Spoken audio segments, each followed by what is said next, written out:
தெருவிற்கு 10 டாஸ்மாக் கடைகளை திறந்ததே திமுக அதிமுக கட்சிகளின் சாதனை என தேமுதிக தலைவர் விஜயகாந்தின் மனைவி பிரேமலதா குற்றம் சாட்டியுள்ளார். தென் மாவட்டங்களில் தேர்தல் பிரச்சாரத்தில் ஈடுபட்டுள்ள பிரேமலதா நேற்று மாலை திசையன் விலையில் வாக்கு சேகரித்தார். அப்போது பேசிய அவர், திமுக அதிமுகவிற்கு மாற்றாக தேமுதிக தமாக மக்கள் நல கூட்டணி மாபெரும் வெற்றி பெற்று ஆட்சி அமைக்கும் என்றார்.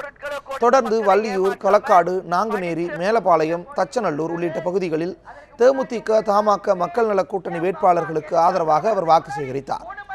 2016 சட்டமன்ற தேர்தல் திருப்புமுனையாக அமையும் என கூறிய அவர், தமிழகத்தில் 34 துறைகளிலும் ஊழல் நிறைந்து காணப்படுவதாகவும் குற்றம் சாட்டினார். ஊழலை தடுப்பதற்கு தனித்துறை அமைக்கப்பட்டு ஊழலற்ற ஆட்சி அமைத்திட தேமுதிக கூட்டணிக்கு வாய்ப்பு அளிக்குமாறு பிரேமலதா வேண்டுகோள் விடுத்தார். கோடிக்கணக்கான நம்ம கிட்ட காசு இருக்கு, பணபலத்தால ஜெயிச்சிடலாம் என்று திமுக நினைச்சுக்கிட்டு இருக்கு. பிளவுபடுத்தி இன்னைக்கு அது மூலம் ஆதாயம் காணலாம் என்று ஒரு கட்சி பணத்தையும் ஒரு கட்சி பிளவையும் நம்பி இருக்கு. ஆனால் நம்ம கூட்டணி நம்பி இருப்பது யாரை? கோடிக்கணக்கான தமிழ்நாட்டு மக்களை என்பதை இந்த நேரத்தில் மறந்துடாதீங்க.